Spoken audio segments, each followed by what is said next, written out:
It's all thanks to our second son being gone. We now have the chance to meet again like this.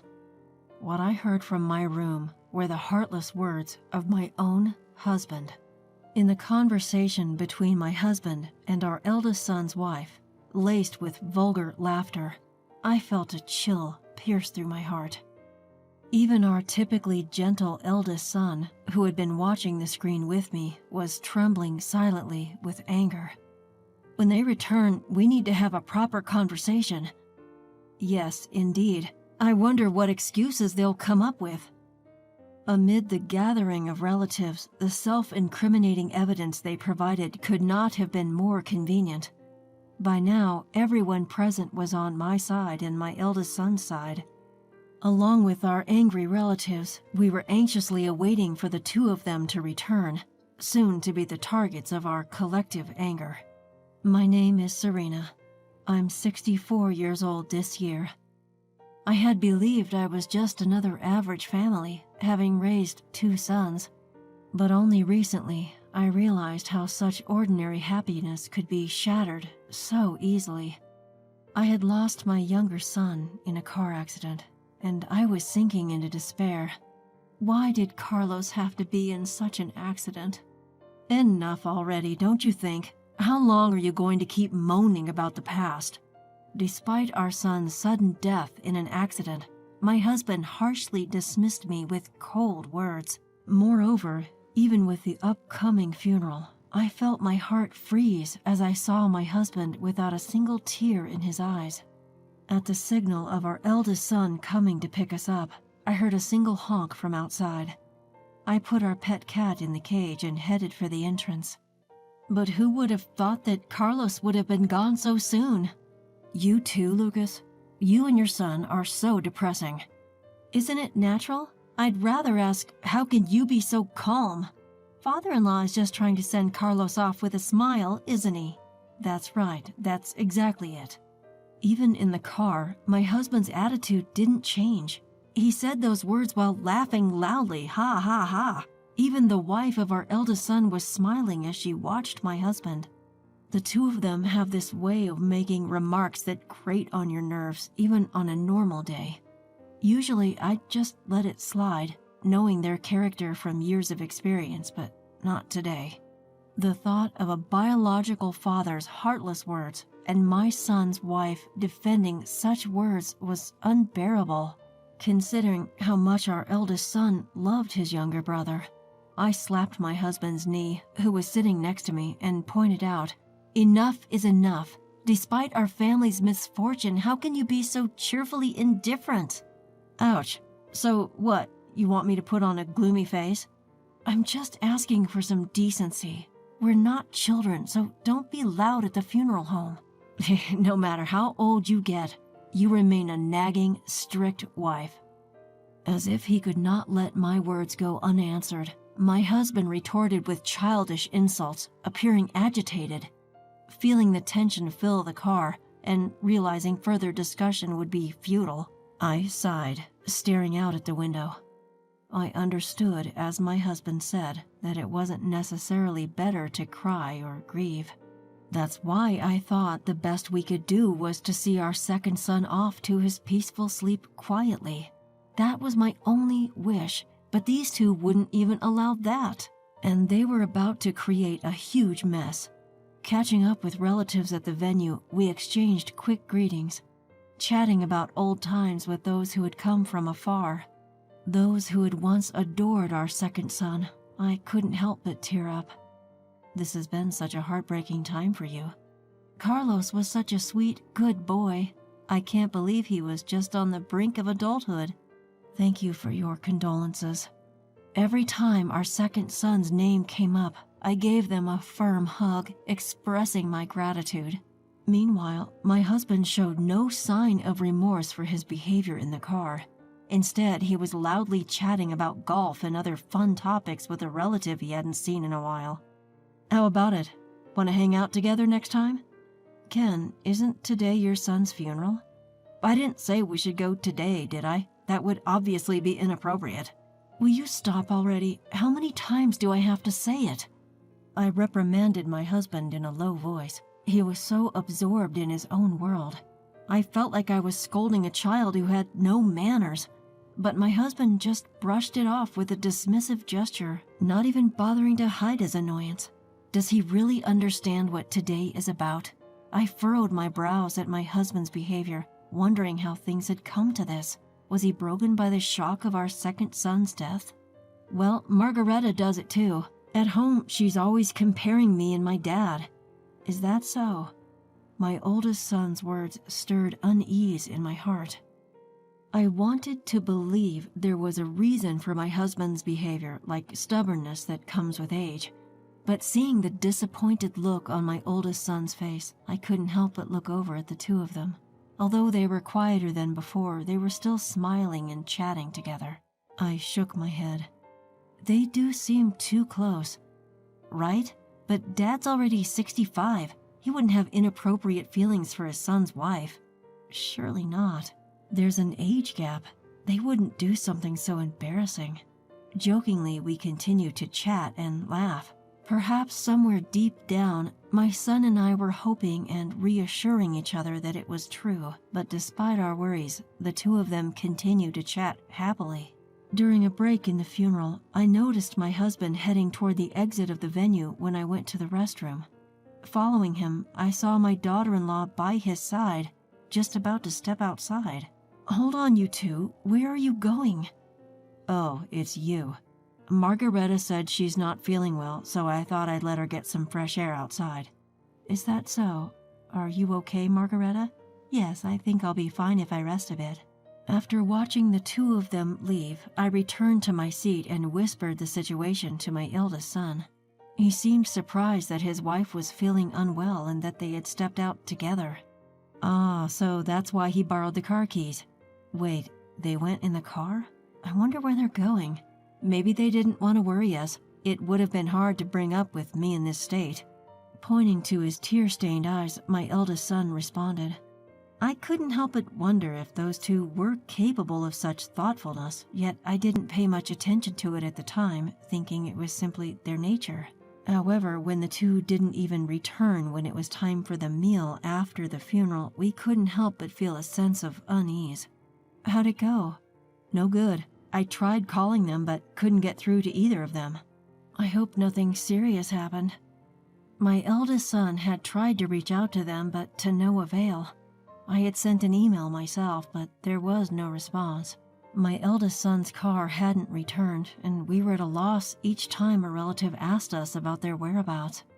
Did they get so sick that they had to go to the hospital? If that's the case, they should at least let us know. They're not dogs or cats. They'll come home eventually. Cats. Oh, I wonder how our cat is doing. While talking with the relatives, I suddenly remembered the pet cat we had left alone in my room. I took out my mobile phone and activated the pet camera. For some reason, our cat was out of its cage and I could hear someone's voice. Huh? Upon hearing the unexpected human voice, I initially felt a chill as if a burglar had broken into our house. But the voice that was casually picking up our cat was something we had heard quite often. Margareta? And doesn't that sound like Dad's voice too? Wait. Are they saying they've come home? I exchanged glances with my eldest son and continued to stare at the screen in confusion. When I increased the volume coming from the mobile phone, I heard an unbelievable conversation. Isn't this cat cute? Can we take it home? What's the point of keeping an old cat? I'll get you a much cuter kitten. Yay, I love you, father-in-law. Just when I thought I heard such sweet voices, I could see my bed shaking in the corner of the screen and heard it creaking. I was just listening to their conversation in disbelief. Taking advantage of the fact that no one else was listening, the two were casually talking bad about me, my eldest son and second son. I'm not good with stiff ceremonies like that. My strict wife is always nagging, saying I have no manners. You really got scolded, didn't you? I felt sorry for you, father-in-law. Right? But thanks to the second son being gone, we got a chance to meet like this again. After such outrageous words from a parent, I heard that vulgar laughter. I felt a cold chill running down my spine. The usually calm eldest son next to me seemed to be shaking silently in anger. Can you believe that's what a father says? Maybe it's better to not think of him as a father anymore. Beyond anger and astonishment, there was just silence in my head. As I looked up, the relatives were chatting at the dining table. At that point, I could no longer think. I turned the volume of my mobile phone to the maximum and decided to attract the attention of the relatives. What's he doing? He left the funeral and is doing this with his son's wife? So the sickness was a lie. Did they want to be alone that badly? When I turned up the volume, the unusual conversation of the two made the chatter stop, and everyone's attention was focused on us. The somber atmosphere seemed to have dissipated as everyone glued their eyes on the tiny screen of my mobile phone, listening intently to the absurd conversation between the two. What if another unexpected accident happens? Then I could come visit father-in-law again. Maybe Lucas will be next. But before that, it will be my strict wife, right? She's getting on in years, so it should be soon. The relatives widened their eyes at the two, who were making light of the second son's misfortune and even joking about their next clandestine meeting. A hushed silence fell over everyone, and no one spoke until the two finished their conversation. After letting the relatives witness the whole discourse and actions of the two, I closed my mobile phone as we began discussing returning to the venue. It seemed as if everyone's hearts were united in anger at the two, who were trampling on our family. We'll need to have a proper talk when they get back. Indeed, I'm curious to hear their excuses. By this time, everyone present was on my side and the eldest son's side. We were all waiting, on tenterhooks, for the imminent return of the two, who would soon be under our concentrated attack, alongside our seething relatives. It was about 15 minutes later when the two returned. That's roughly how long it takes to get from our house to the funeral parlor, so they must have been having that conversation in my room until just now. I looked at the two with a feeling of contempt. We're back. What's with all the long faces? Welcome back. Where have you been? We were worried because you took so long. Didn't we tell you earlier? We stepped out because Margareta wasn't feeling well. Oh, Margareta, are you feeling better now? Yes, I'm perfectly fine now. Sorry to avoid you. With a frivolous laugh, the eldest son's wife waved at me, and I prompted her to take a seat opposite me. Seeing her husband sit next to her as if it was the most natural thing in the world, I let out a sigh. As soon as they sat down, all the relatives turned to look at us. A little surprised and visibly uncomfortable, the two were bombarded with my questions one by one. What were you doing all this time? We were just around until she felt better. Around where? Around a family restaurant. I see. Then where's the receipt? Why the hell are you so suspicious? It was the husband who first raised his voice at my pointed questions. He frowned and glared at me as if there was no reason for him to be suspected. But after hearing their conversation just now, I had no more hesitation. Were you really at a family restaurant all this time? I've told you so. I threw away the receipt. Well then, what did you eat? What about you, Margareta? Mother-in-law, isn't this too much? What are you suggesting we did? I was left speechless and my face twisted at the words of my eldest son's wife, who covered her mouth and pretended to be on the verge of tears. Who's really the cruel one here? I wanted to shout at her and put a hand on her chest and think about it. In front of the watching relatives, I took a deep breath and prepared to deliver the final blow to the two who continued to play innocent. I pointed at her sleeve. Oh, Margareta, there's some cat hair on your sleeve. I wonder whose it is. This is, well, a stray cat, right? Yes, I must have gotten it on me when I petted a stray cat we saw earlier. That's not it. It must be from our cat. You got it on just now, didn't you? I whip out my phone, activating the pet camera app I'd installed earlier. It's a handy tool that also records. Right there and then, I replay the scene of my son's wife lifting our cat in front of everyone. I replay their terrible conversation we'd all been watching at maximum volume. Upon realizing the implications of everyone's frosty gazes, the pair visibly pales. "You knew about this all along." "Why, yes, I found it hilarious that you two thought you could play dumb forever." "That's a violation of privacy." Quite ironic coming from someone who sneaks into others' rooms to enjoy time with another's husband. Finding out they had been caught, the two throw a tantrum like petulant children. I remain calm, tirelessly pointing out their faults. It was my son who reached his breaking point due to their blatant lack of remorse. He slams the table forcefully, starting to reprimand them in a low, stern voice. "How dare you mess around during a family member's funeral?" "No, your mother-in-law trapped us." "What's the difference? We heard everything you two were saying." Nods of agreement ripple through the crowd at my son's words. No one here was going to defend them for wishing ill upon my son and me, even as a joke, just so they could meet privately. When I pointed this out, the two looked angrily at my son upon realizing the agreement among everyone present. "You set this up just to shame us." "Absolutely not. It was pure coincidence. I was trying to check on Calico and you two just happened to be in frame.